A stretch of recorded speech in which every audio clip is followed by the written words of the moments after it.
Good afternoon. It is 2:10, and I would like to call this meeting to order. May I please have a roll call, Madam Clerk? Yes, Madam Chair. Commissioner Anna Hamilton. Here. Commissioner Hank Hughes. Here. Commissioner Justin Green. Did you guys hear that? He should be online. He's talking, but there's Commissioner no... Green?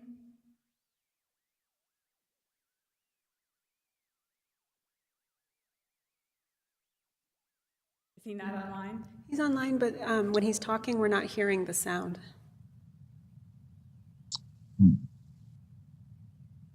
He might have a bad connection from wherever he is.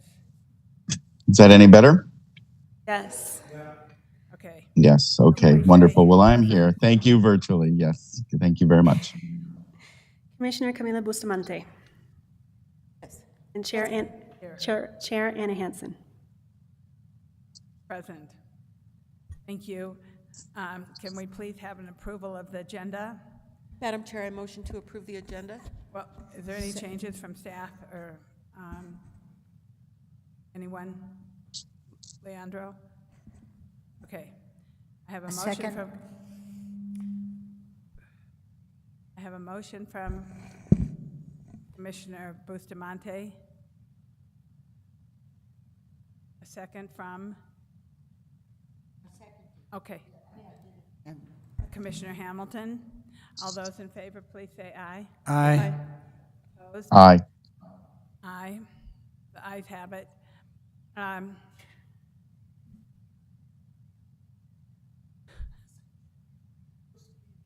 No, I think he's just a little late to the party. I'm at the party, just virtually. Okay, county canvassing, item number 2. Motion to temporarily recess the Board of County Commissioners meeting and convene as the County Canvassing Board.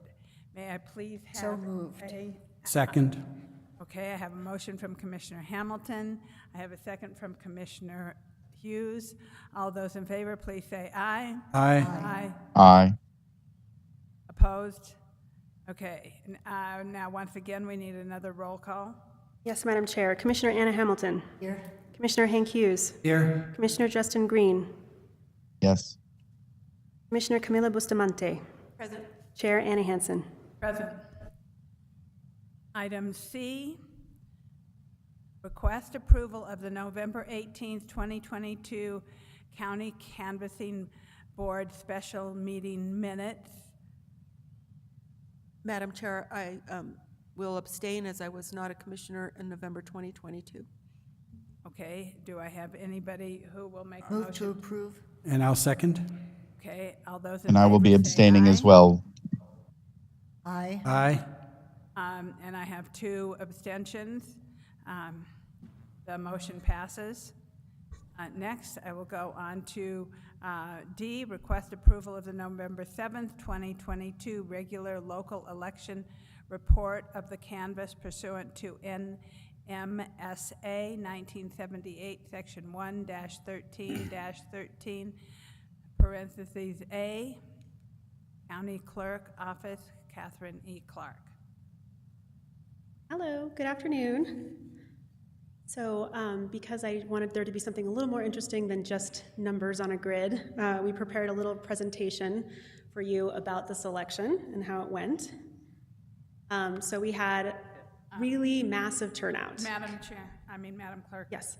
I can't quite hear you. Oh. So not your fault.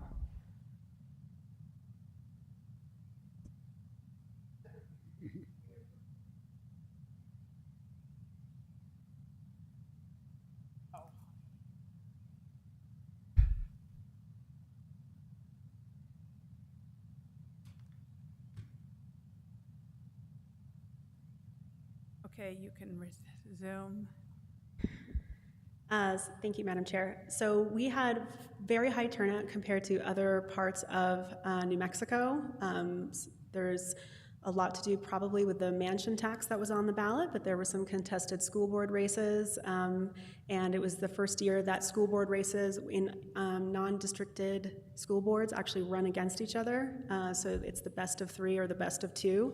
So that provided some changes in voting behavior, we think, but we saw nearly a 31% turnout, and for comparison, Bernalillo, 21%, Sandoval, 15%, Doña Ana, 18%. Los Alamos, which typically beats us, did not beat us this year. We beat them, so yay, number one, 29%, and San Juan County, 16%. So we did a lot to get the word out about this election. We did a ton of community outreach at Juneteenth, Pride. We did a Southside Library voter registration agent training, specifically all in Spanish. We went to the Fiera. We've really been working on trying to get more turnout on the south side because, as you know, Districts 1 and 2 in the city vote in a very high rate, but on the 3rd and 4th districts do not, so we're looking to try to increase our voter turnout overall in the county. And then, of course, we did naturalization ceremony to ask people who are new voters to vote in the regular local election. So we have a little fun graph here prepared by Mitchell, our social media guy. So here's our turnout by age group. So there should be no surprises here, right? People who are younger tend to not vote as high numbers, and then as you get older, you vote more reliably. And that's one of the things we've been working on in our office to try to get young voters interested in voting. We go to all the high schools for our Democracy 101 program, and we've actually invited we had a sticker contest this year to have stickers available at the polling sites that were designed by a 9-year-old and a 17-year-old. So we'll talk a little bit more about that. And then here's a nice graph of that people vote from all over the country from Santa Fe County. We make it really easy by emailing them their ballot, and they return it to us, people who are registered to vote in Santa Fe, but for whatever reason, military service or living abroad, need to vote by email so that it's easier to get their ballots back to us. So same-day voter registration was very popular this year. 617 total registrations were processed, 401 on Election Day, which means we were very, very busy trying to process those registrations that, people filled out the registration at the polling site. It was available at every polling site, and then it goes up into the cloud, comes back to our office, we process it, talk to MBD about that data, and then push it back out to the site. So, there's a lot of networking and sort of coordination that occurs to get same-day registration to work. Of the ballots that we needed to cure, we had a 68% cure rate. We emailed, we called, we actually went to people's homes to get their forms. If they had forgotten to sign or put the last 4 of their social, we were very motivated to make sure that that their vote did count, and so we made sure we got those cure forms. We had a very high percentage of absentee ballots, so of people who voted early, 25% of those voted by absentee. That continues to grow. So even after COVID, when we're sort of considered in the post-COVID era, we are still seeing higher and higher numbers of people voting by absentee. So we have a very good return rate. 82% is considered pretty good for a regular local election. And so, we're still seeing that absentee voting in Santa Fe County is extremely popular. We also saw some first-time voters, right? So we're really hoping to make sure we continue to see new voters coming out to vote in the regular local election and in our hopefully going through the primary and the general of the presidential next year. Okay, so some of the things that we were working on for that were new this year. So we had new polling sites, Mandela International Magnet School, which was really good. We got that Agua Fria traffic.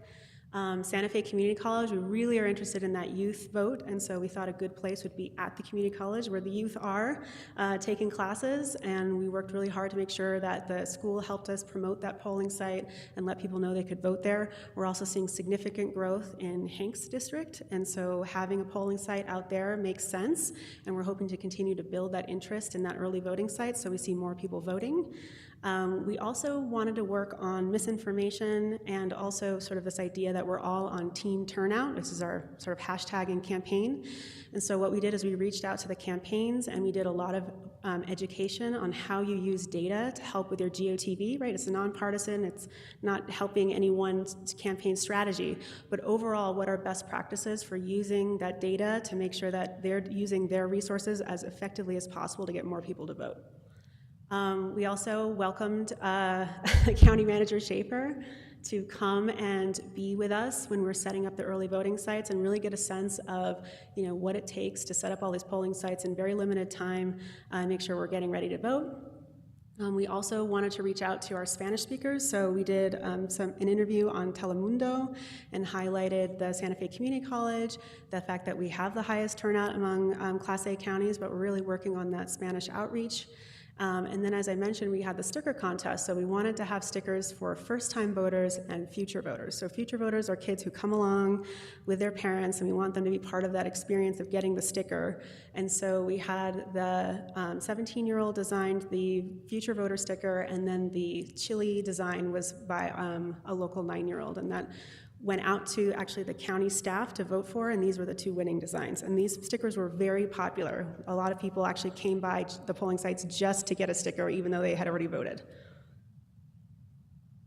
So we worked on different kinds of outreach, right? We're trying to emphasize that youth vote. We're trying to figure out how to reach those voters. They typically not necessarily read the newspaper or listening to the radio, so how do we talk to young voters?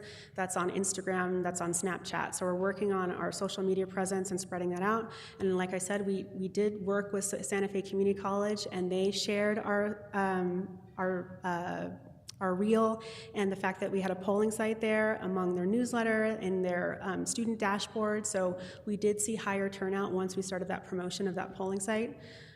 We also did internal county office presentations, right? We wanted to make sure that people within the county understand what it takes to get an election together and what resources is available to people who want to vote. We did tons of interviews on radio, TV, we did podcasts with that get out the vote messaging that's very data-driven and based on research that gets voter turnout out. We did the voter registration agent training in Spanish, and we also did a work-based learning program. We have an intern in our office who is interning learning about elections and the administration of elections in our office. So obviously we have our 20 permanent staff who are working directly on the election, including records and recording. We had assistance from IT, GIS, Fleet, HR, Public Works, right? All of the different divisions, the fire department, the school district, the community college, the different tribes. Everybody really, it sort of takes a huge amount of people to get all the pieces moving to make an election, come off without a hitch. We hired a ton of election officials and election day support to really make that work. So 441 people were sort of hired and directly related to running this election. So it was a big operation. So we wanted to thank our staff and everyone who assisted in making sure this election ran very smoothly. We were able to get our results in on election night, even though we had a very close ranked choice voting race in District 1. So so this year there was a new rule where you had to actually close your absentee board at 11, but because our operation was more streamlined this year, we were able to get our ballots back early from the polling sites and then count them and be able to include them as part of our ranked choice voting. So we were able to get a result in that race. There's some concern by having the 11 p.m. deadline. We may not have made that deadline and would have had to wait to the next day. So, but because we had a lot of operational efficiency, it was no problem to get it done. Does the commission have any questions? Yes, I have a question. Why did we have an 11 p.m. deadline? So the legislature changed that in 2024, and they cut off the absentee board from being able to process more ballots after 11 p.m. They have to take a break, and they can only start again the next day at 9:30 a.m. To be fair, I did request midnight because I did say it takes an hour and a half for our ballots to travel from Edgewood, but we will see if we can get that changed in the future. Okay. Thank you very much. It's good to have a presentation, let people know what's happening and how it all works. So I want to thank you for that. Commissioner Bustamante? Madam Chair and Clerk Clark, may I just really thank you and your staff. I appreciate the presentation, and I recognize that it just skims the effort of what it really takes to make sure, especially in these times when so much is being challenged, and one's safety, even if there have not been threats, the concerns that have come up in people's lives. So for everyone who works with you and who has committed their time, I ran into one of the citizens who, said, I'm working the election, and just can't express enough gratitude for what it means for someone to show up to uphold our democracy in this capacity, in this way, and what it really means to all of our freedom, frankly. So thank you for this, sincerely. Thank you. Commissioner Green? Thank you, Madam Chair, and thank you, Clerk Clark. 2 points. First off, I did attend, I don't know the official title, but when all of the votes were being received at the election center over at 100 Catron, and watched the process and got a tour in real time while things were coming in, and was very impressed with your efficiency and the training and the charm and hospitality of everybody on your team. Everybody was in a good mood. Everybody seemed pretty focused. Everybody was helping everybody. And it was a really great operation. So I was really happy to see that. So that was, as a first time, an opportunity to see that, I appreciated that. So I can attest to that. And I really liked that experience. So thank you very much. I also wonder if we should be, Madam Clerk, if you should be calling it the mansion tax, and maybe you should be referring to it as the mansion service fee, because there is some contention about whether it's a tax or a service fee. So if it in fact was marketed as a tax, we should be very clear about that. If it was marketed as a service fee, we should be clear about that as well. I think there's a little bit of controversy about that right now. So thank you very much. Great job with this. And I appreciate all the hard work that your team put together, and thank them for me, please. Thank you. Thank you, Commissioner Green. Commissioner Hughes? Yes, thank you, Madam Chair, and thank you, Madam Clerk, for a well-run election. I just wanted to ask if there were any particular problems you ran into that you had to overcome in this election that you haven't mentioned yet. Yes, well, we have some things legislatively I'd like to work on involving the regular local election. We had some candidates, because there is the two times that people qualify, right? So if you're going for public financing in the city, you qualify at a certain time. If you're not going for public financing, you qualify at a later time. That seemed to generate some controversy. Getting the right information from entities continues to be a challenge in terms of the boundaries, the correct boundary lines. So there's certainly things that I would like to look at legislatively to sort of make the regular local election have better mirroring with much more robust deadlines and times and responsibilities of the primary and the general election. Well, thank you, and thank you to everyone involved. That was it. Yes, so maybe we should refer to the tax that was on the ballot by its proper name, whatever it was called. Yes. So it was called the High-End Excise Tax for Affordable Housing. Right, so I think maybe instead of giving it a nickname, we should call it what it is. Well, we call it the so-called mansion because that is what the media was referring it to, and that's what most people knew it by. So when actually they were asking us, where is it, what we're looking for on the ballot, so. Okay, so we have had presentation. Now we need the canvas report. Yes, so I did put this on your seats. This is the latest canvassing report. So we had, you can see there's these little buckets. So it's 4,753 were absentee machine, 18 were hand tally. So it's the one Which one? with the little colors. So this shows you how the votes broke out, and then this one shows you the overall countywide votes for each race and each candidate.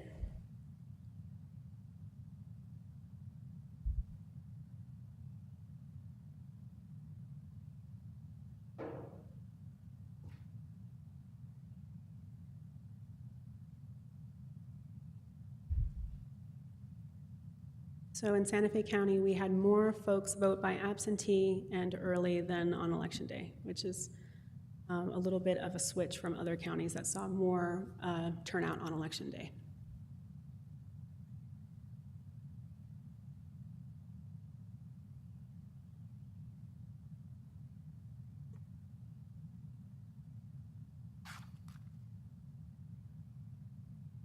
Are there any questions from the board?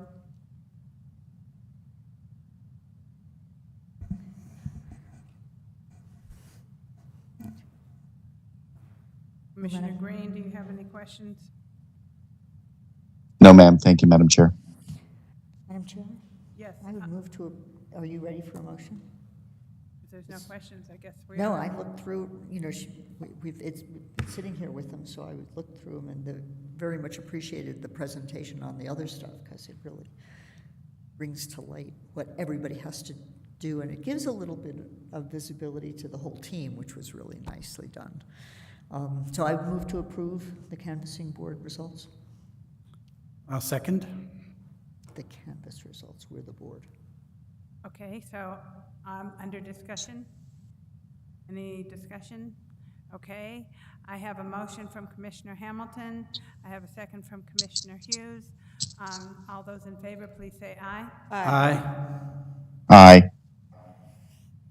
Opposed? We have no opposition. So we'll go on to congratulations. Thank you. You are approved. We will motion to, I would like a motion to adjourn the County Canvassing Board meeting and reconvene as the Board of County Commissioners. So moved that we adjourn the County Canvassing Board and reconvene as the Board of County Commissioners. Second? I have a motion from Commissioner Hughes, a second from Commissioner Bustamante. All those in favor, please say aye. Aye. Aye. Aye. Okay, next we'll go on to miscellaneous action items.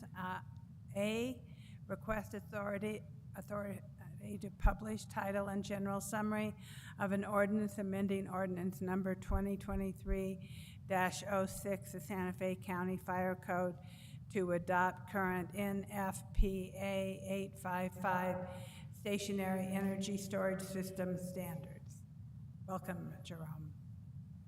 Madam Chair, Commissioners, I'm here before you representing the Santa Fe County Fire Department to request that the board authorize publication of title and general summary of an ordinance amending ordinance number 2023-06, the Santa Fe County Fire Code, to adopt current NFPA 855 stationary energy storage system standards. A bit of background, ordinance number 2023-06 adopted the 2020 edition of Standard 855 of the National Fire Protection Association, NFPA. This is a standard for the installation of stationary energy storage systems. County staff has since completed its substantive evaluation of the 2020 edition of the NFPA 855 against the 2023 edition, which was revised in response to international incidents of energy storage systems fires. With your permission, I have prepared a short PowerPoint that provides pertinent details.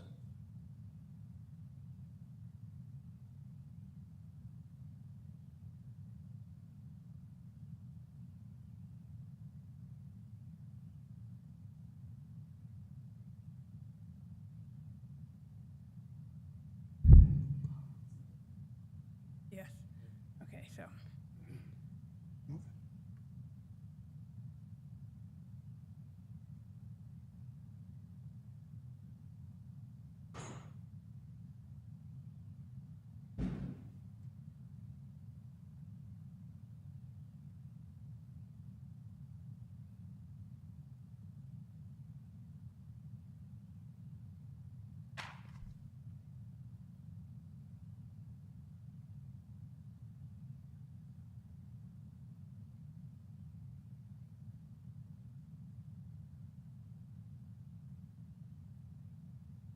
Oh, sorry.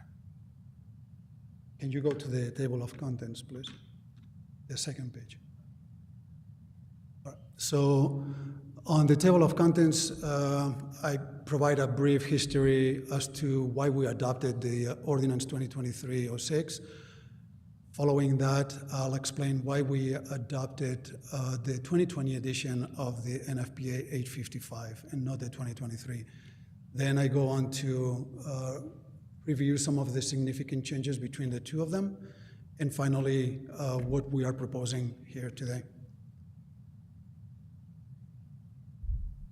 So in August 29th, 2023, the board approved the new fire code, the new Santa Fe County Fire Code, by way of Ordinance 2023-06. The reason we adopted that code was because we had to be in compliance with the minimum requirements of the New Mexico Department of Homeland Security and Emergency Management.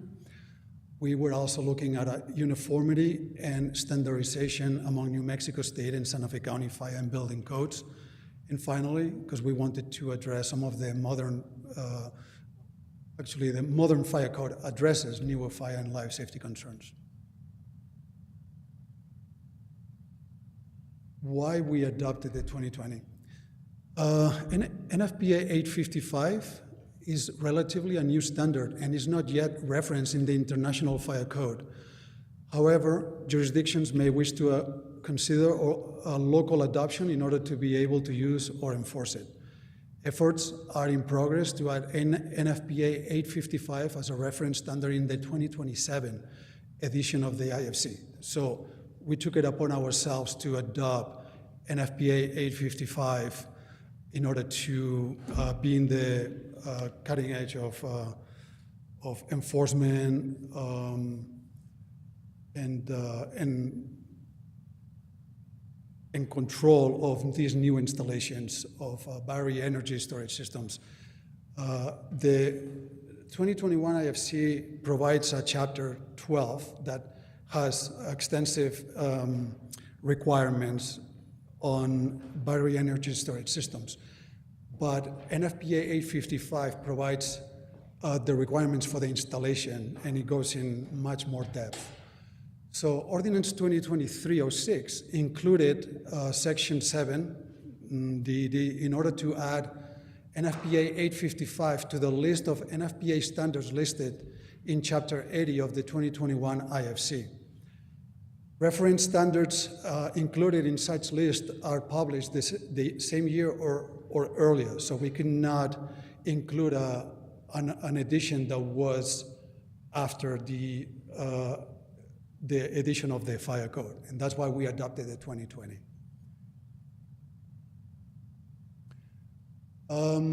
After it was brought up to our attention that the 2023 edition was out, then we started comparing both of them, and we realized that there were some significant differences and changes, including requirements for fire detection and suppression, explosion control, exhaust ventilation, gas detection, and thermal runaway, which have been mostly revised, and some items have been added. The requirements for fire and explosion testing, it was formerly called large-scale fire testing, has been clarified. Requirements from chapters 4 and 10, specific to electrochemical ESS, have been consolidated and reorganized in chapter 9, which basically chapter 9 is the one that is undergoing the most changes and revisions. It also adds chapter 13, which addresses flywheel ESS, energy storage system. And then in addition, we have two annexes, B and G. Both of them provide guidance and information, but they are very valuable for the local ASJ to learn more and to have more information in preparation for reviewing the plans for future installations of battery energy storage systems. And with this proposed amendment, this proposed ordinance would adopt NFPA 855-2023. In addition, in the event NFPA amends NFPA 855-2023 edition or adopts a new edition of NFPA 855, The proposed ordinance will require the fire marshal, within 3 months of the fire marshal becoming aware of it, of the NFPA's adoption of the amendment or new edition, to inform the Board of County Commissioners and make a recommendation concerning whether it should adopt the amended or new edition of NFPA 855. And with that, I stand for any questions. Thank you very much. Questions from the board? Commissioner Hamilton? Not really a question, but, you know, it's commendable that we actually move forward more quickly on this. I know how hard you and Attorney Young had to work on getting this prepared so quickly. And I think the additions give us that much more scope for being able to consider applications and whatnot. So I think it was a really wonderful thing, and thank you so much for that effort.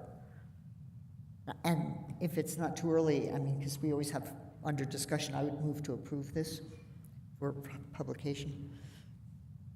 Do I have a second? Second. Okay, under discussion, Attorney Young? Madam Chair, I think we do have a public hearing on this one as Oh, yes. well. Thank you. I didn't, yes, and Madam Chair, my mistake. Yes, we are just requesting authorization to publish title and general summary. It's the public hearing on the next item that we Okay. need, so apologize. so we'll make sure we get everything right. So I have a motion from Commissioner Hamilton, a second from Commissioner Bustamante. Under discussion, Commissioner Hughes.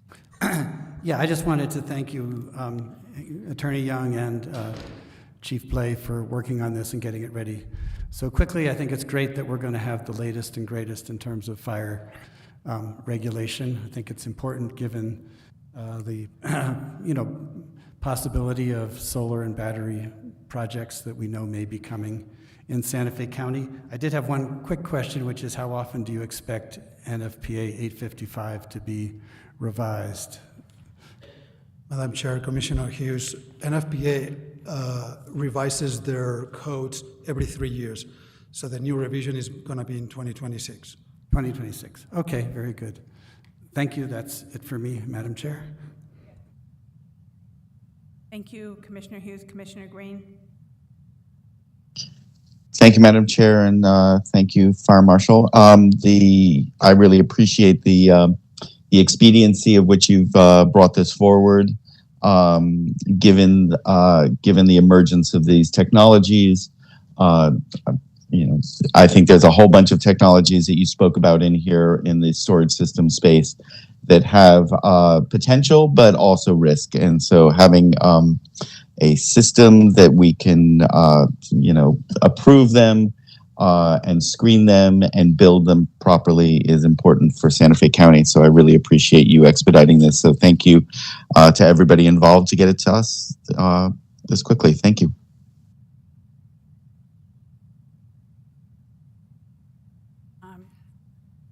Discussion is over. I don't see anybody else's hands up. So all those in favor, please say aye. Aye. Opposed? Aye. Aye. Are you opposed, Commissioner Green? Or is it just the delay? I think it's the delay. I am affirmatively in affirmative. Yes, a big yes. Aye. Thank you. We have now published title and general summary, and it will be published in the Albuquerque Journal, which is our normal publishing of record. Madam Chair, if I may, sorry. Go ahead. Yes, Commissioner Green? Just wondering, is this going to be due to the timing of this will not be heard until the first meeting in January? Is that correct? That's most likely correct, because Thank we you. do not have a meeting at the end of December. Okay. That's what I was going to mention, that we plan on bringing it forth to you for approval on the first meeting of December. January 9th, I believe it is. December 12th. Oh, you're planning? Oh, we have a month, okay. Madam Chair, yeah, we would need to publish title and general summary and allow 15 days prior to the public hearing, so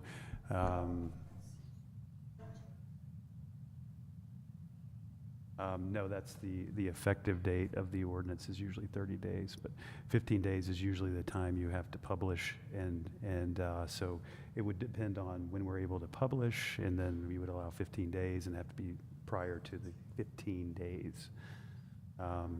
So I'd have to look at the timeline again on that, but it's possible we might make that December meeting, but.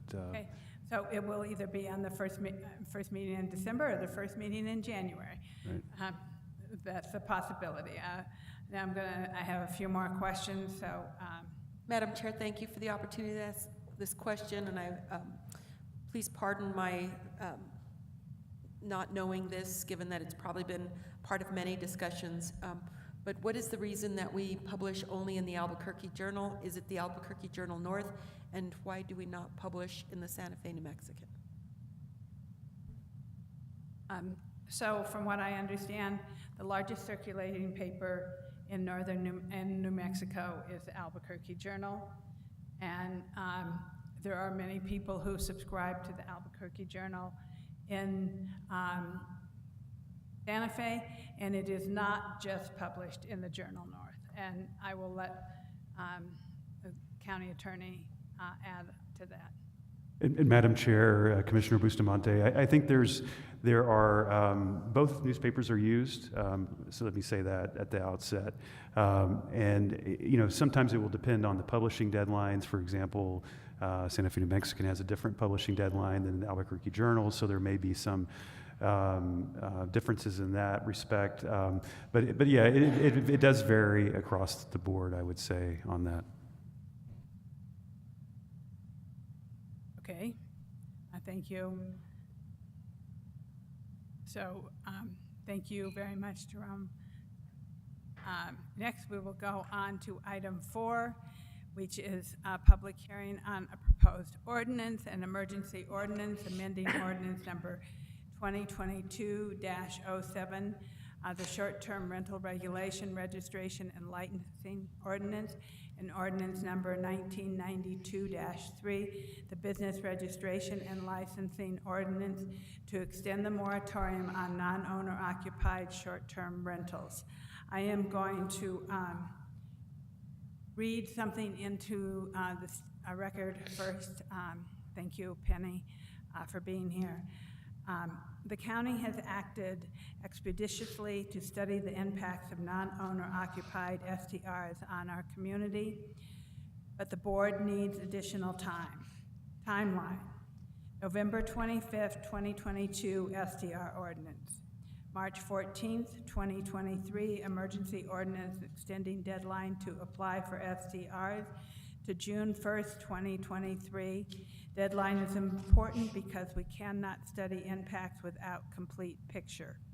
October 2023 report completed by Southwest Planning and Marketing. October 31st, 2023 report presented to the Board of County Commissioners on October 31st. November 25th, 2025, moratorium expires. It is necessary for this ordinance to become effective immediately for public peace, health, and safety. The board has already found that the public peace, health, and safety impacts that short-term rentals have or may have on communities, and we are continuing to find those issues of concern today. The study from the third-party consultant recommends that non-owner occupied short-term rentals should be limited. The survey conducted by our third-party consultant noted, among other things, the following public peace, health, and safety issues. 1, crime and disturbance. There are concerns about increased crime, noise, disturbance and the possibility that short-term renters may not respect local norms or regulations. 2, resource strain and environmental concerns. STRs can put a strain on local resources like water and septic systems. Concerns include environmental hazards such as light pollution, excessive water use, and issues related to shared resources like wells. Number 3, infrastructure and maintenance. These are concerns about STR damaging private roads and lack of responsibility for maintenance. There are also concerns about how STRs impact historic and traditional residential communities. The board needs to continue to study the impacts of STR and has scheduled a work session for November 30th to discuss these issues. Also, in order to provide for consistency and enforcement, it is necessary for the moratorium to extend without lapses. An extension of a temporary moratorium is necessary to protect the status quo. So I just wanted to read those into the record. Yes? No, I was reading a confidential statement that the county attorney sent me.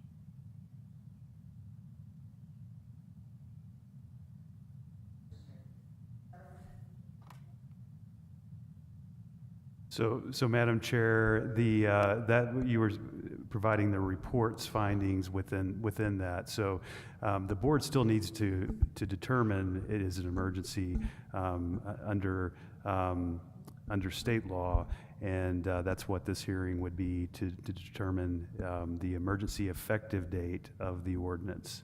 But the board still needs to make those findings through a vote.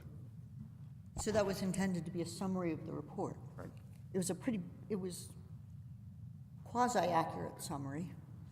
But, you know, it was some of the findings, the implications of finding that, like, the concerns are not the same in all areas, and so lack of detail made that made generalizations. So I just want that to be in the record also.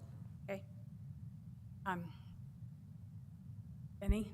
Thank you, Madam Chair, Commissioners. On October 31st, the Board authorized to publish title and general summary of an ordinance to extend the moratorium on new non-owner-occupied short-term rentals for another 90 days, so that would expire February 24th, 2024. The Board has indicated that it will direct staff to make or study changes to the ordinance, including those, to this STR ordinance, including those that may impact density, ownership, and overall caps of short-term rentals. Therefore, staff recommends approval of the extension of the moratorium to February 24th, 2024, and the commitment and the necessary resources to make the changes on an expedited basis, including a study session, which has been scheduled for November 30th, with clear direction regarding the changes to be made. We're intending to bring back a request to publish title and general summary of the STR ordinance changes on December 12th, followed by a public hearing in January 2024. And we stand for questions. Okay, questions from the board?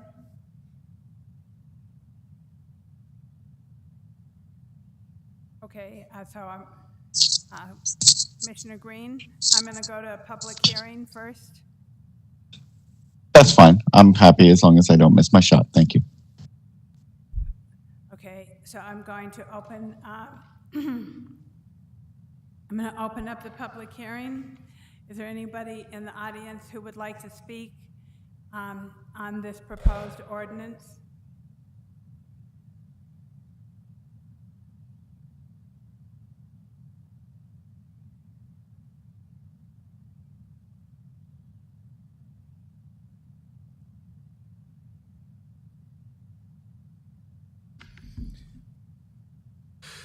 Do I need to swear myself in? We are going to get you sworn We're in, gonna all get right? sworn. Got it. Raise your right hand. Do you swear to tell the truth, the whole truth, and nothing but the truth? I do. And for the record, before you testify, please state your name, your address, and that you are under oath for your testimony to be considered valid. My name is Adam Johnson. I am a resident of 121 Arroyo Hondo Trail, which is in District 4. And I understand that I'm under oath. Did I get it all? That's it? You're listening to a question or directions, and it's all going one ear out the other. Thank you, commissioners. So I have spoken before you a couple times in the past about short-term rentals. I'm the executive director of the Old Santa Fe Association. We're a historic preservation advocacy nonprofit in Santa Fe, and we have shifted some of our attentions recently to affordable housing. There's a well-known affordable housing shortage in Santa Fe, in the city and in the county, and it is our position that non-owner occupied short-term rentals take away houses from locals, and they also tend to drive up prices in competition with locals from outside investors. We support people moving into the county, buying houses, becoming locals themselves, but the idea that we have even a limited number of registrations for something like non-owner occupied residences to become commercial entities, short-term rentals, seems very much counter to the charge of this body to provide affordable housing for the residents of the county. So we support the extension of the moratorium on these and hope that your consideration of them moving forward results in a primary residence requirement wherein only owner-occupied residences can have short-term rentals in them. Thank you. Thank you. Next. I'm having a little bit of an eye problem, so I hope I can read this. You need to be sworn in. Pardon? You need to be sworn in. Do I do that? All right, raise your right hand. And do you swear to tell the truth, the whole truth, and nothing but the truth? I do. And for the record, before you testify, please state your name, your address, and that you are under oath. My name is Pat Lillis, 2119 Conejo Drive, and I'm under oath. Thank you. I request that Santa Fe County permit only owner-occupied short-term rentals by adopting a primary residence requirement. I think we need to support our residents and our workforce, and this is the way to do it. I'm going to read a short article. Primary residency, short-term rentals, why does it matter? The effort to regulate the impact of short-term rentals on a community requires an ongoing commitment. Because the ongoing and complicated nature of this effort, community leaders should work as hard as possible to enact a short-term rental ordinance that will have the most impact, and the most powerful of these is the primary resident requirement. Creating ordinances requiring that short-term rentals must be a primary residence of the owner will help block the impact of the commercial operators who want to buy up multiple residential properties as investments. If unchecked, commercial STR growth will continue to have many negative impacts, including the disappearance of affordable housing stock, excessive STR activity to the detriment of quality of life of the community, and STR revenue leaving the community. By restricting short-term rental operations to primary residents, the county can respect a homeowner's wish to generate income from their property without opening the door to a flood of outside speculative investors.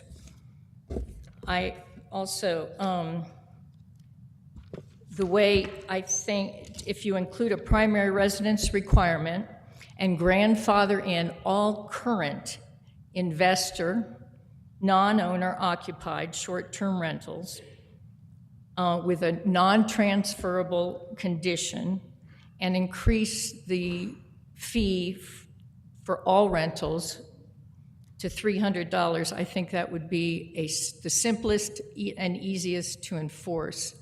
I've done a lot of reading on this over the years, so that's my opinion. Thank you. Thank you, Pat. Is there anyone online who wishes to make public comment? Is there anyone else in the audience who wishes to make public comment?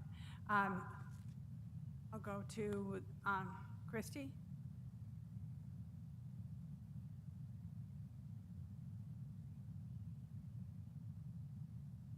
Good afternoon, Madam Chair, fellow commissioners. Chris Leslie Curtis, 142 Vaquero Road, and this is testimony. Can I get you sworn in over? Thank you. Okay. Do you swear to tell the truth, the whole truth, and nothing but the truth? Yes, I do. Okay, and you've stated your name and your address? Chris Leslie Curtis at 142 Vaquero Road, Santa Fe 87508. Thank you. Thank you. I do apologize for being a little tardy. Do work for a living, and was glad to be here because I'm an advocate. And I was out riding my horse today, earlier, and I thought, wow, here I come again before you to speak. And it's been so many times that I've lost count. And so really I think my comment today is that, in the very beginning of this whole process, like over a year ago and 2 lawsuits ago, I was so encouraged by the initial revisions that you made to the ordinance, that you listened to your constituents. Felt like there was a lot of progress. And then at the last minute, we had this imposition of the moratorium on non-owner occupied short-term rentals. So my purpose today is to, number one, state that as president of the Santa Fe Short-Term Rental Alliance, we oppose the direction of extending this moratorium. So I want to go on the record to say that. And then I also wanted to say, pardon me, I get a little nervous when I speak, that in all due respect, Madam Chair, I saw you on KOB TV the other day, and you said, we get it. People don't want to be regulated. And I want to say, it's not that we don't want to be regulated. We just want to be regulated fairly and justly, and in a way that does not violate our constitutional rights to rent our properties. So with that said, I hope that you will consider that in the county, there are constituents such as myself, the good apples that are responsible hosts that do what we're supposed to do, and I hope that you will represent the interests of your constituents that have non-owner occupied short-term rentals, and that you will continue to allow them to do their business. It's in the interest of good economic growth. It's in the interest of supporting tourism and all the people that support tourism and are employed by people like myself running our lodging that helps support tourism in the county. I thank you for your consideration. Have a good evening. Thank you. Elizabeth, do you want to speak? You had your hand raised.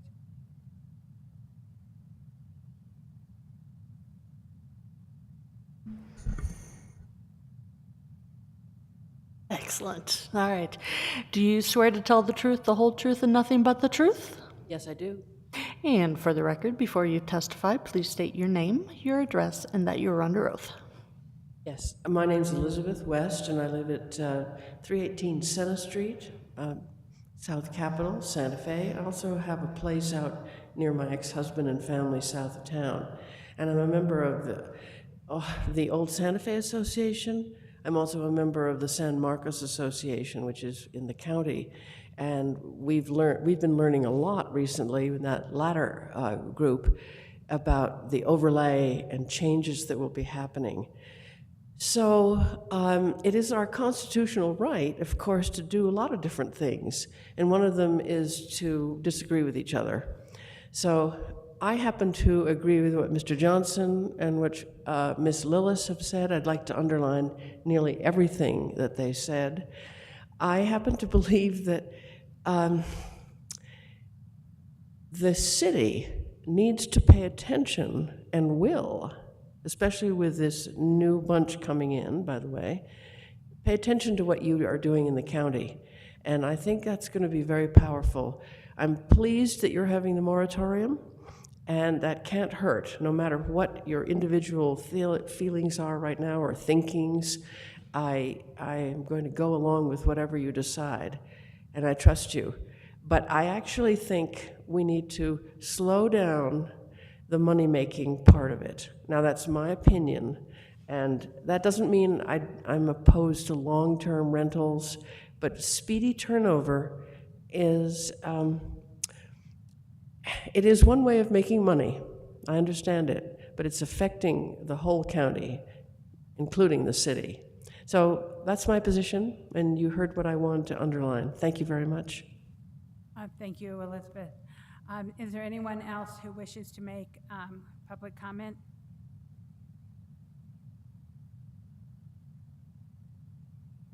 Okay, seeing none, I am going to close public comment, and then I am going to go to Commissioner Green.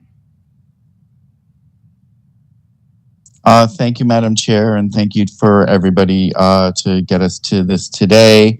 As I voted a couple weeks ago against extending this moratorium and publishing this, my mind has not changed. First off, I want to reiterate that this so-called emergency is made by our own hands. Our inability to prepare everything on time, to analyze, to roll out the program, had nothing to do with a public emergency. It is a public administration emergency. And so I think that this is a black eye on the county for the inability to roll out an effective program on time and to get a contract to our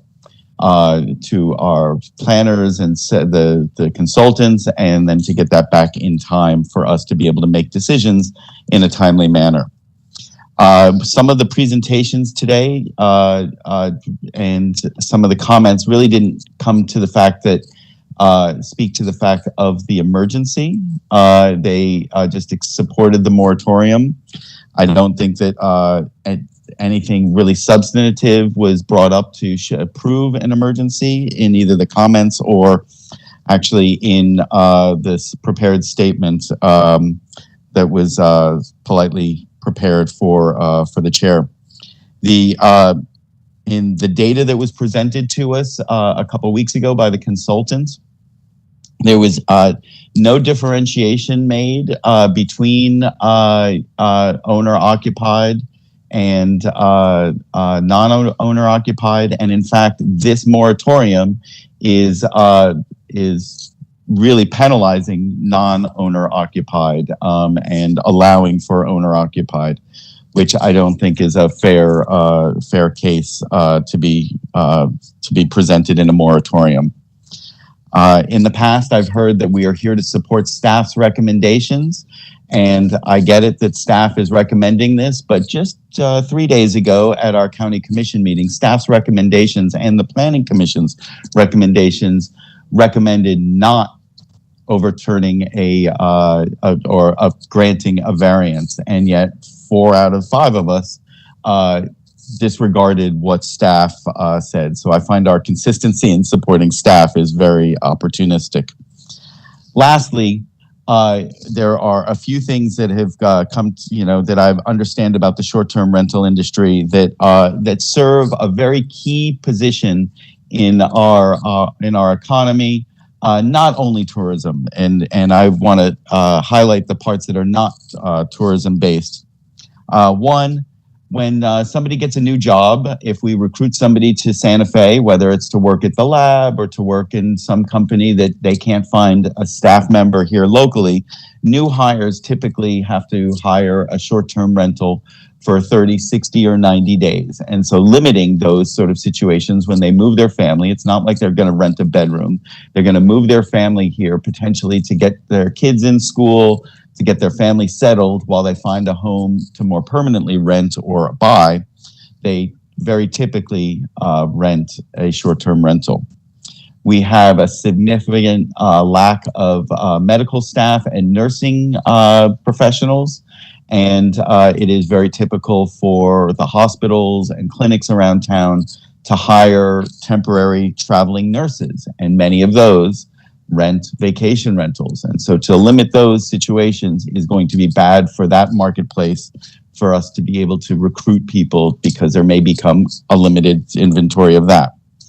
And lastly, seasonal employees and employees of the opera and the Desert Corral and these seasonal arts organizations that come to Santa Fe, typically in the summer, have to rent short-term rentals. And these are places that even if somebody was going to only do it for this one type of customer, for these arts organizations, they have to be licensed short-term rentals.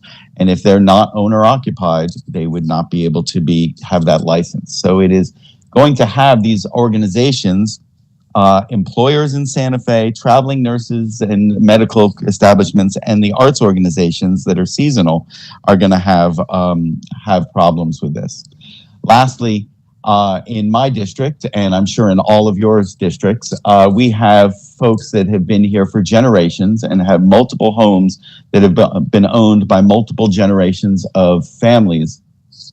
And sometimes, sadly, our elders pass away, and we want to preserve the house for future generations, but we don't have the future generation ready. They're off at college, maybe they're still too young for it, but the estates pass these properties on to the next generation, and with the goal of preserving them within the family estate, with the goal of passing this on to the next generation so that they can come back to Santa Fe or Santa Fe County to live and continue the legacies and the traditions of our community. This is very strong in the Pewaukee Valley, as many of my constituents have reached out to me about. I'm sure this exists in all of the communities all over, whether it's in the Agua Fria Village or in Cerrillos or, Glorieta, anywhere where people have lived for generations and they want to continue to have property for their family for generations. And I think that this moratorium, especially when it's targeted at non-owner occupied, will penalize and restrict that type of ownership where somebody says, I'm holding on to this home for my next generation, and I don't have a way to preserve it as a long-term rental, and I just want to keep it as a short-term rental to have the flexibility so the family can come home for the holidays, and yet I rent it for the summer for tourists or for medical workers or for new hires. Lastly, to discriminate on non-owner occupied, I think I mentioned this, is really unfair for those folks. So we can always revise this ordinance later, and I expect that we will revise this ordinance multiple times, but the idea of extending a moratorium because we weren't ready to amend this ordinance ahead of time is just our own fault. And we should just, we're talking about 30, 60 days at this point of an opening. No data was given as to the expected number of homes that could be at risk for this. How many homes are currently on the market and could be eligible for this sort of risk? How many homes have been sold in the last year while this moratorium was in place that could be at risk for this?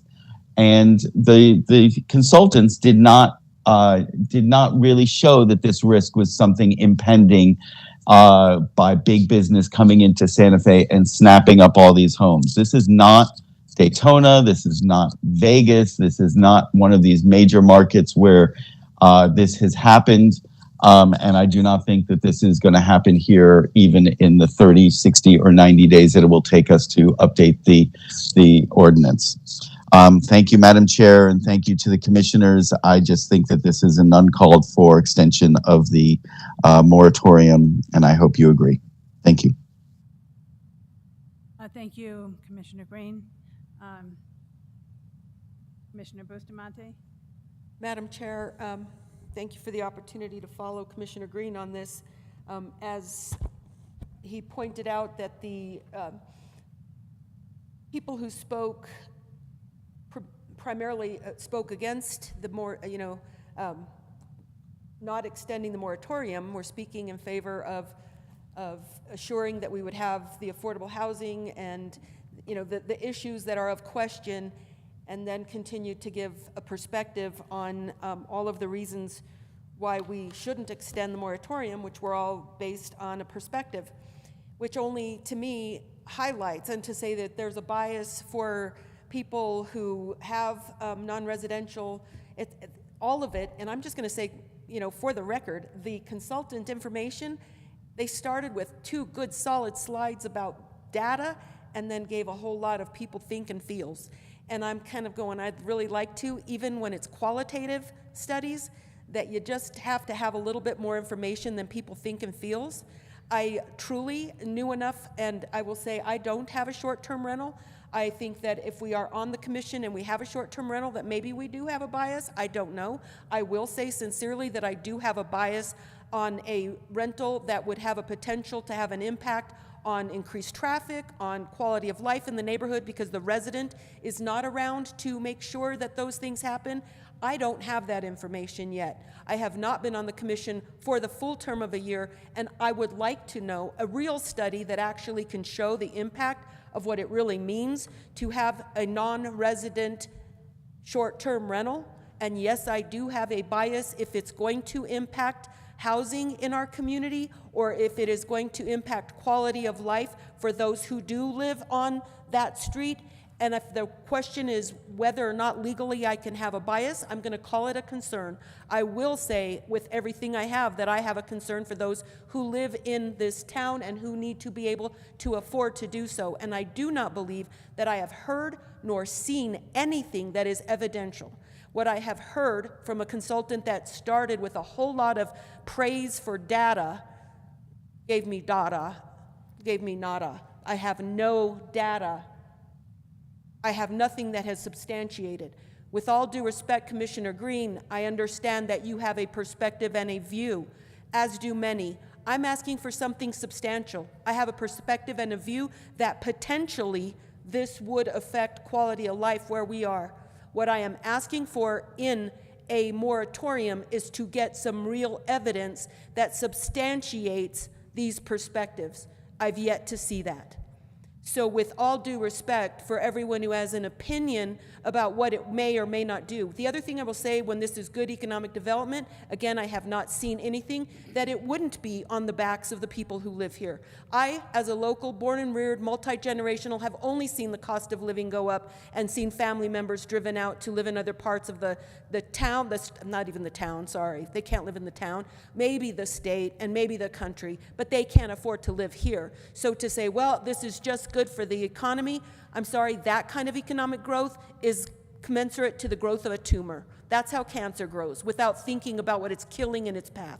So with all fairness and respect, with absolute passion, I ask that we do move forward. I do have a view that I would like to hear more about what impacts this truly does have where we are. Thank you. Commissioner Hughes. Thank you, Madam Chair, and I appreciate the passion that my 2 fellow commissioners bring to this issue.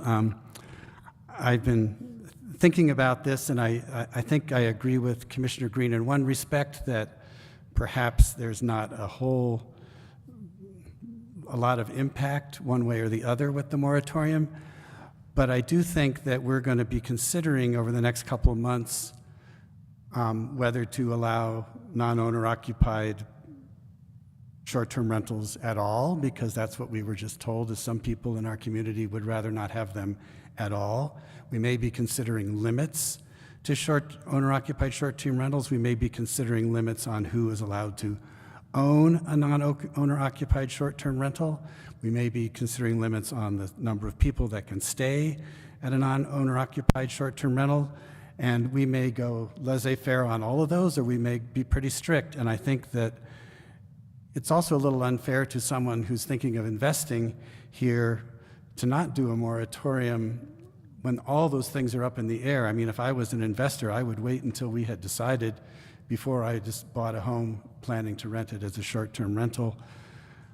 Perhaps doing a moratorium with a specific deadline in February gives us all sort of a timeline on which to work.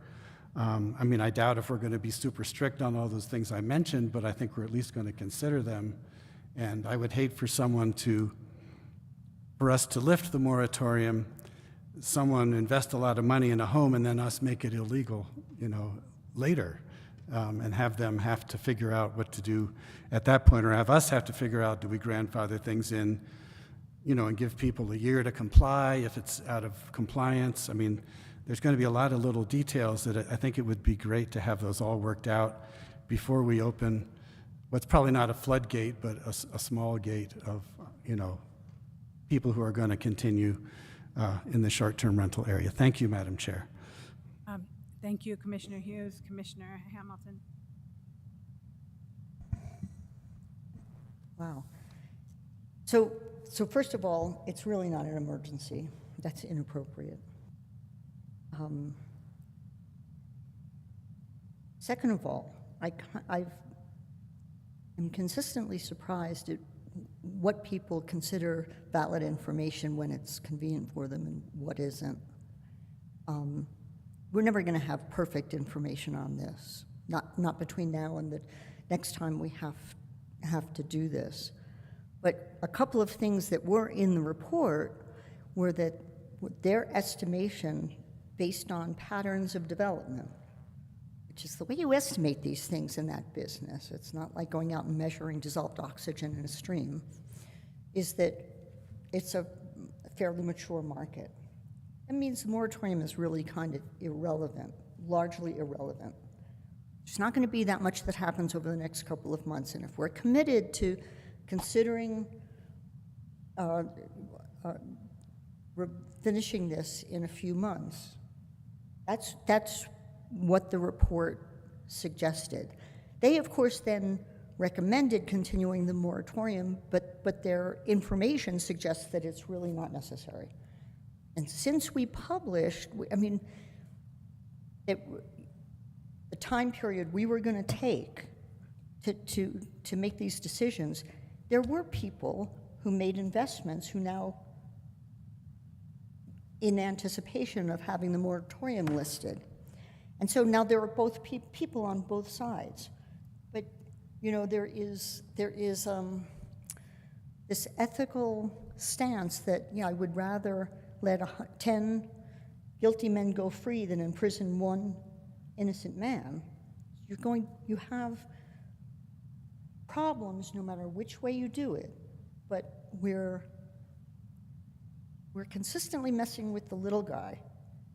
There's really nothing evil about making money. That's the way we all survive. There's evil making ridiculous amounts of money. It's like the concomitant evil of, it's not evil for me to eat. It is evil for me to hoard food so nobody else can eat. That's what we're talking about. But we're not differentiating that here. And so what we're doing essentially is consistently preventing the little guy and small-scale economic development, where the way you have the ability to make some money is with your property and with other properties that you inherit, or, you know what, there is nothing evil about, people who live here going out and buying a house or two and doing short-term rentals. In Santa Fe, I sincerely doubt that most of the houses that people are using for short-term rentals are the same houses that were available to low-income. That is not the affordable housing problem in Santa Fe. And that was the other piece of information the report drew conclusions on. And so, yes, there are some regulations that people want in areas where that can be negative impacts to communities, but there are many areas in Santa Fe County where that is highly unlikely. So the additional point I want to make is that there's a false narrative that's being presented that anything that's not an owner-occupied is the big business out of the evil Texas or wherever, but you know, that's kind of where we default. There are these Texans coming in and buying up all our houses, and they're just big businesses. There are a lot of small businesses, and you know, I just recognize that I feel we're constantly shooting ourselves in the foot because there are a lot of individuals, definitely in my district, and there are people in my district who disagree. But there are many, many people in my district, many more than the one house that I know some neighbors are having a problem with. One place, but many other places where people are financing their retirement this way, are keeping their houses because of this, and in a really bizarre economy are trying to make ends meet. And so I think, you know, there's the potential for really dinging, you know, dozens and dozens of small-scale entrepreneurs because of a narrative that has happened in places that, like Los Angeles and San Francisco and New York City, that we don't have very much in common with. It's not what we did paid to go out and get a study, and that's not what the study suggested. So I think continuing the moratorium is unnecessary and inappropriate.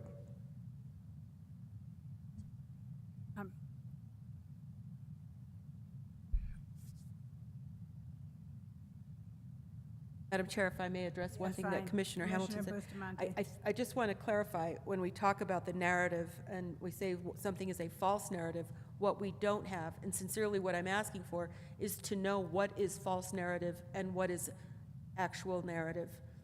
I haven't heard and seen anything that is actually data. So it's not a perception that one is or not the other, but to say it's false narrative, I don't know what's false or what's not false. So I just want to clarify that I sincerely am asking for a clarification, and if this was going to allow us to get to a point where we have an understanding, I'm just asking for the time to understand. If it means that nothing's going to change and then we would have other information come February anyway, then and there's no difference in whether or not there is a moratorium, that's one thing. But I'm sincere in saying that I'm not making the case that this is all going to harm everything. I'm saying that what I'm saying is that there are perspectives that there is no clarification on. Okay. And if there is, simply you've made my point by saying there's a false narrative. No, where can we get something you didn't understand what I said. When can we get the statements that make it clear, the data that shows that this is not a false, it is not just a perspective, but this is a substantiated, point that has been made? And I get that this isn't, it's not like math where you have an absolute. So I'm asking. Can I respond? I'm just asking for clarification. I mean, I'm absolutely open to your response as soon as I can finish what I'm saying. So that's what I'm saying. Okay. I said Hamilton. Madam Chair, may I respond? Yes. What I said was a false narrative was specifically regarding that everybody who's non-owner occupied is big business. If you look at the data that was presented, they counted up how many of all the short-term rental applications, how many were from owner-occupied, and how many were people who were residents in the state, and how many had like more than 2 houses, they're not direct measures, very difficult to get direct measures, but they're indicators. And I can give you the scientific definition of an indicator if that's required. Not for me, thank you. I understand an indicator. Of what would be big business and what would be most likely people who are here and have they don't live in every single house, but they do live in New Mexico and they take care of their houses, and it's a small business. And I'm just adding my concern that what we're doing is, in order to keep the biggest business out, we're screwing the little businesses. And that's, you know, it can be invaluable to keep the big businesses out for some things. And I have agreed with that. I don't, you know, there are things I don't want to see, you know, big factories right at the edge of the plaza, right? Even no matter how much we want. But there are errors on each side. And I'd rather err to be more encouraging of our local small entrepreneurs. Because in this case, what the data suggested is that it's a small risk for the bigger businesses. That was the point of that false narrative piece. Thank you. So I'm going to say a few more things. One, part of the reason why I think a moratorium is actually a good idea and to extend it is so that we have this opportunity. We got some information. I'm not going to say data because it was information that we received from the study to figure out what is happening. We have like maybe over 200 people who have not registered at all that we know exist on Grandison. They existed before the moratorium. They have not done anything since. We also need to rewrite the ordinance. Instead of opening it up right now, I would think that it would be beneficial to everyone to do the rewriting of the ordinance and then open it up, instead of people coming in the next couple of months, applying, and then all of a sudden being told, once again, the rules have changed, which then they'll all complain about that. You know, so we have a set of rules right now. Some of it's working, some of it's not, and that's what we know. And we want to make this a more inclusive, responsible resolution and ordinance that provides many different avenues for people. You know, the report said, you know, you have the opportunity to limit the non-owner occupied. One of the things that also came up that Commissioner Hughes just mentioned is maybe we have no more owner occupied and just non-owner occupied, and just grandfather the people in. Or, you know, maybe we have a limit of how many can happen. Maybe we change the rates. Maybe we change a number of things. But instead of opening it up for 3 months, and all these people apply under the old rules, and then they come in and they're told, okay, the rules have changed again. We're just going to have another, you know, anxiety by people. And personally, and none of us up here are attorneys. So whether we can decide whether it's an emergency or not is really up to us. It's not actually a legal definition of what an emergency is. So I happen to think that, you know, public health and safety is our responsibility as elected officials. And so therefore, public health and safety falls under an emergency. And that way we could, at the moment, I do think they are. Okay. So, because I think there are, and some of the other things that Commissioner Green brought up about people who rent out for the opera, most of those people are here for 30 days or plus. Short-term rentals are 30 days or less. Okay, just to be clear, 30 days or less is only a short-term rental. People who go to come here to work. Madam Chair, that is incorrect. It's 6 months now by state definition. No, Commissioner Green, I'm speaking, and I will come to you. That is the definition that we have in our ordinance of a short-term rental, which is 30 days. So they're not required by law to do a 3-month, if they do a 3-month rental. If I'm wrong, I'll consult my attorney, not another commissioner. And I do think that the emergency is crime and disturbances that can happen. I have many constituents throughout the county who have called me, who have complained about these 7-bedroom houses.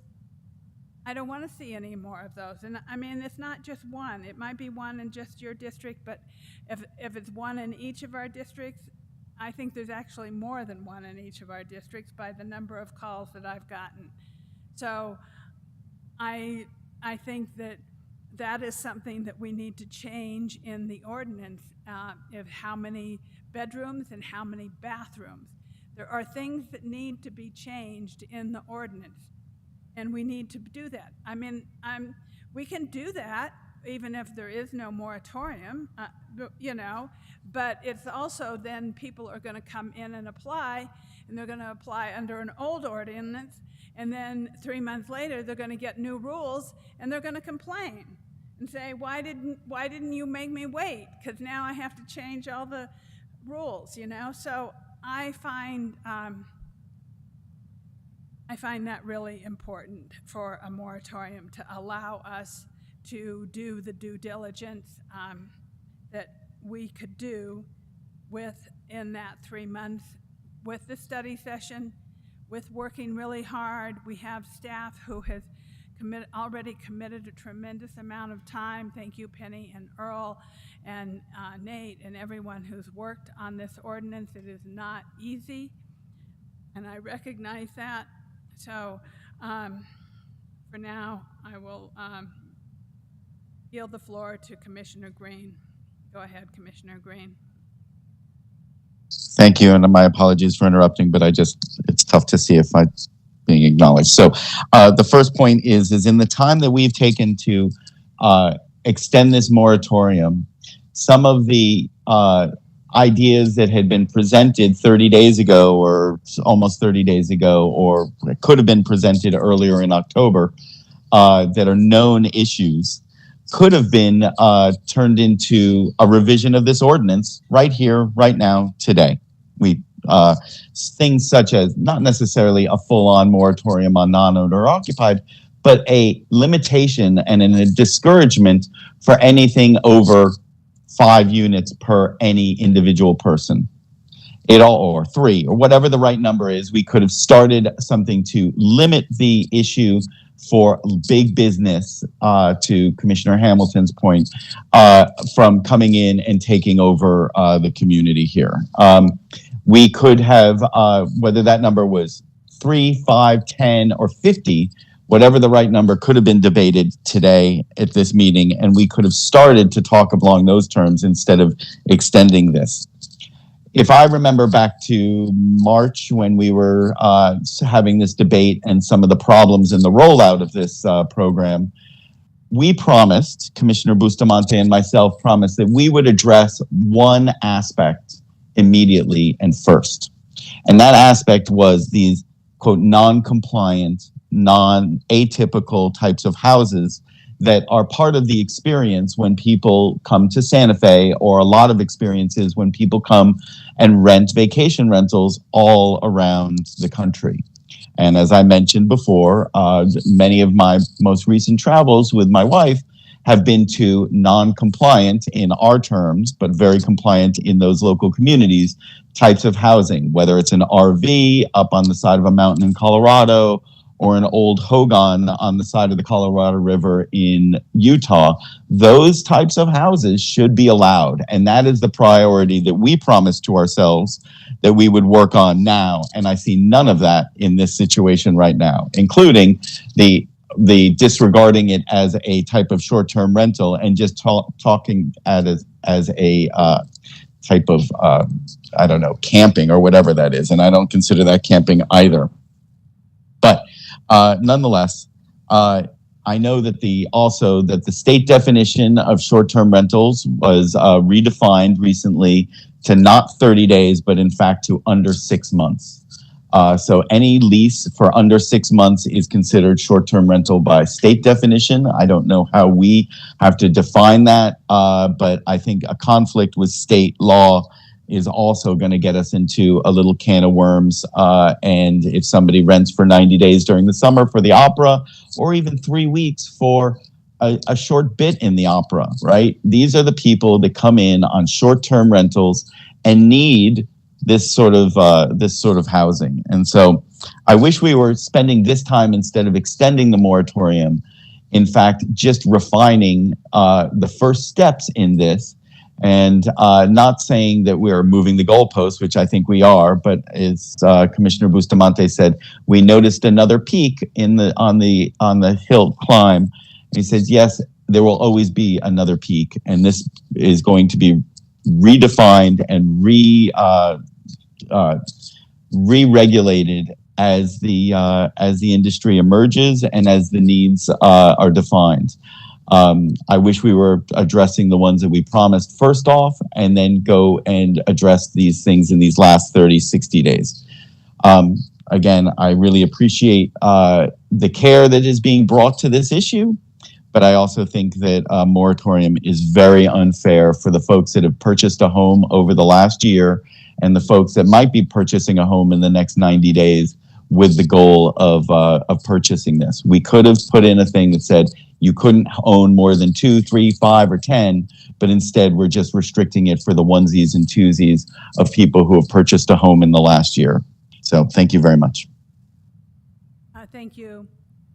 Any other comments? Madam Chair, Yes. I think we've all made up our minds. I would just like to observe that I think that we all know where everybody stands, and we could go ahead and vote. If you'd like me to make a motion. Go ahead. And then we'll see what happens. I could be wrong. I don't know what'll happen.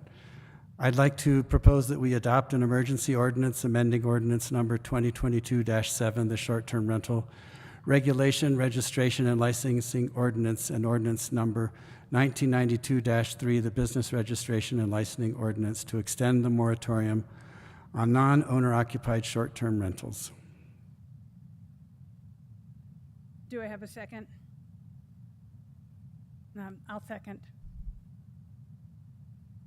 So Commissioner Hughes has made a motion to support the moratorium, and Commissioner Hanson has seconded. Do I need a roll call vote? Okay. Yvonne, you're up, unless there's any more discussion. No. Okay. Go ahead. All right. Commissioner Camila Bustamante? Yes. Commissioner Justin Green? No. Commissioner Hank Hughes? Yes. Commissioner Anna Hamilton? No.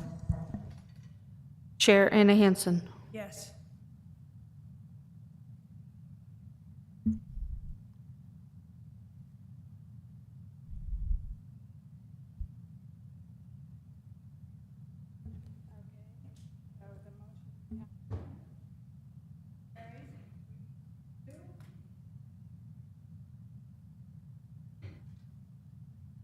Could I make an observation, Madam Chair? Yes, you may. I think it's so much more exciting when we don't have everything be 5-0. Thank you. I'm sorry, I didn't have my microphone on, but thank you, Commissioner Hughes, for your comment. Thank you, everybody who came here to make public comment. We are grateful that you're here. Thank you, Earl, Penny, and Brett, and Nate, and staff online who are watching. Thank you for your attention to this, and Sarah and Daniel in the a room on a Friday afternoon for all of us to be here. Thank you, Commissioners. Thank you, Attorney. Thank you, Deputy County Manager. And with that, can I have is there any concluding business? Madam Chair, I'd like to wish everyone a happy Thanksgiving since we really won't be seeing each other. May I offer an ordinance number? Yes, And you I'm may. grateful for working with you. One moment, hey. Ordinance number, please. This will be ordinance number 2023-08. 08, okay. I also, too, would like to wish everyone happy Thanksgiving. May we have, be thankful for all that we have and that we live in such a beautiful place and that we pay attention to climate change. And could we please have some decorum? Commissioners, we haven't adjourned yet.